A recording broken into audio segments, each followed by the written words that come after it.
I think right away I realized, like, I don't know that much. I don't really know anything about finances, like, bar the bare minimum. And so it took me a while to be comfortable being insecure and being like, I don't know what that means.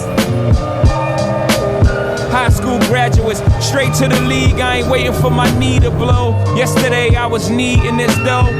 Get it? What's up, everybody? I am Andrew Hawkins, better known as Hawk, and I'm the host of Kneading Dough. Now, the focus and theme for this episode is on finding your money mentor. Now, there is no better person to have this conversation with than soccer superhero, activist, and global icon, Megan Rapinoe. Megan, thank you so much for joining Kneading Dough. Oh, thank you, Andrew. It's so nice to be here. I've been trying to talk about money more and finances, especially with women in sports, and so this is really exciting for me. 4 years ago, my life completely changed, but the belief that prompted it, that doing the right thing is never wrong, for me, hasn't changed since I was a kid. I grew up in Redding, California, a former logging and flour mill town, in a family of 7. We were the type of family where chores were dispersed. For $10 a week, I fed the animals, raked the leaves, and cleaned toilets, which I hated. What I loved, though, was playing soccer. Shortly after I went pro, I started making money. My uncle became my money mentor, made some investments, and bought a home. I did some big things like winning gold at the Olympics and winning the World Cup. And then I knelt in solidarity with Colin Kaepernick, and that changed it all. And suddenly I was in the spotlight too.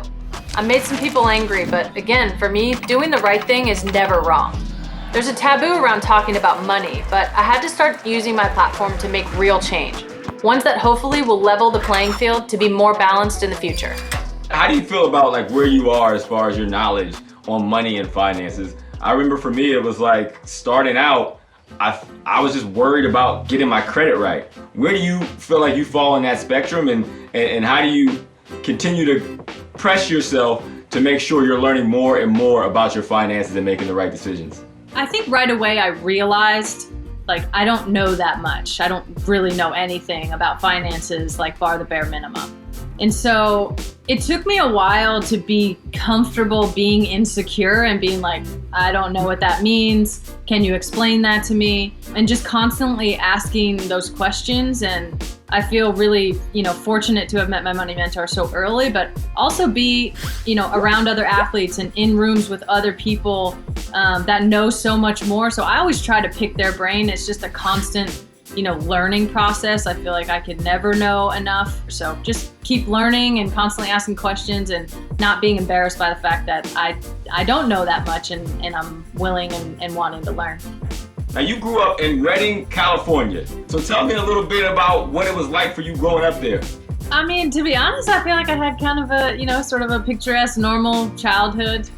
It's kind of a rural type area. It's like more of a big town than a city. It's generally pretty deeply conservative, so it is interesting that their birthplace of one of their daughters who became basically flaming liberal. But my dad's a construction worker, my mom's a waitress. We always had everything we needed, but I feel like finances in my house in a lot of ways were like, we need to make this much money so we can be okay for the next month, and it was always a thing that was a little bit stressful. And so I think when I first got like a checking and a savings account, trying to understand the like overdraft charges and just making sure that you were at least putting some money away. We didn't have a lot, but at least putting some of it away, just to kind of like trigger that, sort of thing in your brain of like, okay, you get $10, like put 4 or 5 of it away. You can spend a little bit, and then you need to have a little bit extra for an emergency or anything like that. You grew up playing competitive youth soccer, and there's travel that's involved with that, and there's a lot of finances that go along with that too. Like, what was that like for your family? I mean, I feel like they made such a huge sacrifice, basically committing probably all of the extra money. I think we definitely had like a keen understanding that like all of this money was sort of going into us playing sports, and I think really back then the goal was like to get to college and get that paid for. You were very devoted to soccer at such an early age. Was there anything else that you were like super devoted to, or at least close to equal to soccer? My fandom of Michael Jordan, I was pretty close to equal devotion, especially growing up with those 90s Bulls. All right, so let's fast forward. You become a pro. Now, how did you go about finding a money mentor early on in your soccer career once you actually started bringing in some income? I think the kind of turning point for me was like the first and second year that I paid taxes, and I was like, oh my God, what's going on here? Why is all this being taken out? So I didn't know, really what to do with the money. I knew that you could save it, and it's like, okay, it's one thing to have it in a savings account, but now, are we going to get into stocks? Are we going to get into bonds? Or what kind of, mutual funds are we going to get into? All that kind of stuff. So my uncle, he's a financial advisor in our town. So he kind of just very subtly was like, listen, if you ever, need any just advice or want to talk or need help, I'm always here for you. So we've been kind of on this long journey for the last decade of making sure that the money stretches, and also that I put myself in a good position when I'm out of my career. When I played in the NFL in the locker room early on, I'm like every other young athlete. You see the cars, you see the jewelry, you see the clothes, and you're like, oh, I want to indulge like everyone else.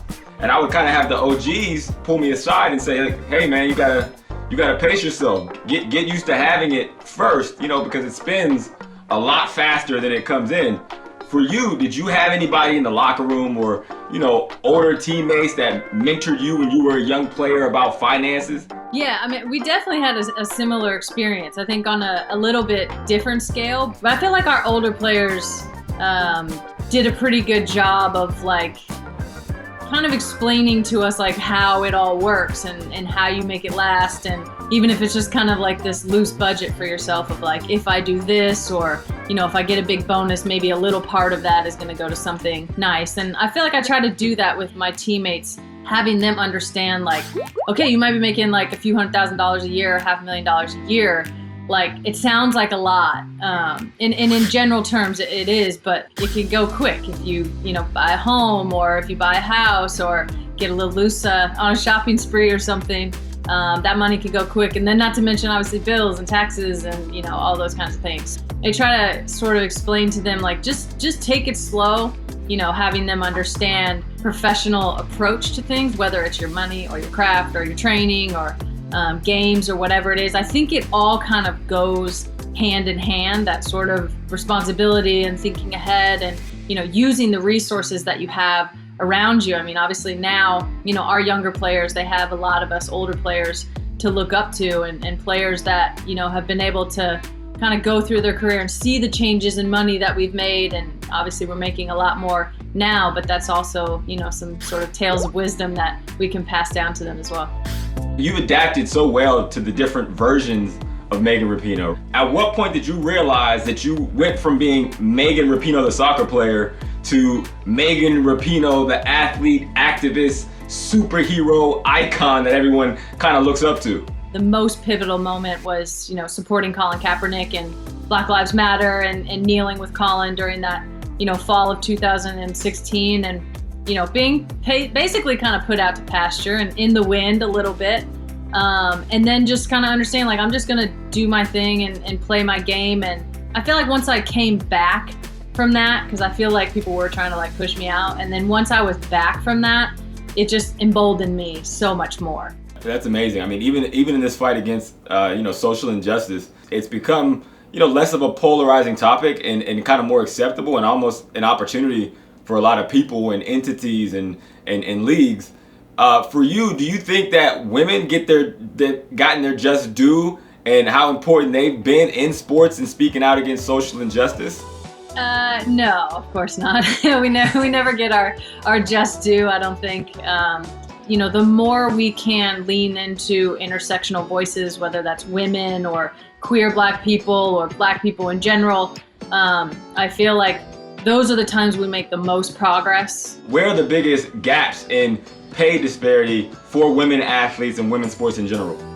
There's a reason that the NBA is so successful, and all the owners in the NBA practically are billionaires. They have to invest. They have to write those checks, and with that investment comes better marketing, comes better branding of the teams, comes better storytelling. You get better ticket sales people. You get better people in the front office. You get better community outreach. You get a better GM that can form a team that can actually get the players to win a championship, and sort of, if you extrapolate it all from there, you get the best and the brightest and the most talented.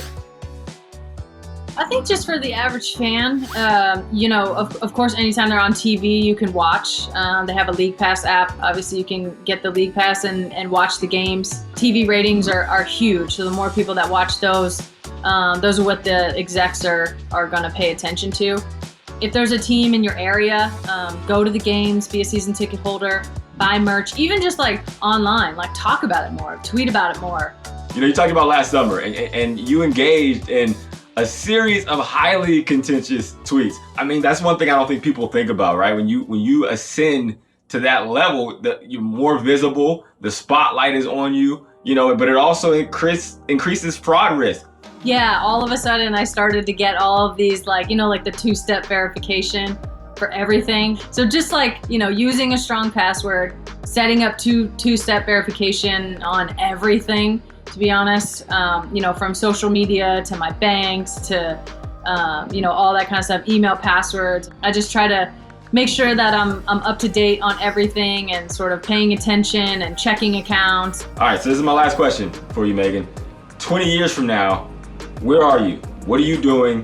What is life like for Megan Rapinoe in the year 2040? I can't imagine I'll ever stop speaking as loud as I possibly can about the things that I care about. I hope to, stay interested and involved in politics in some sort of way. Hopefully just continuing to find ways to use my voice to tell stories that are, pushed out of the mainstream or not spoken about at all, and just, continue to try to make this country a better place every single day.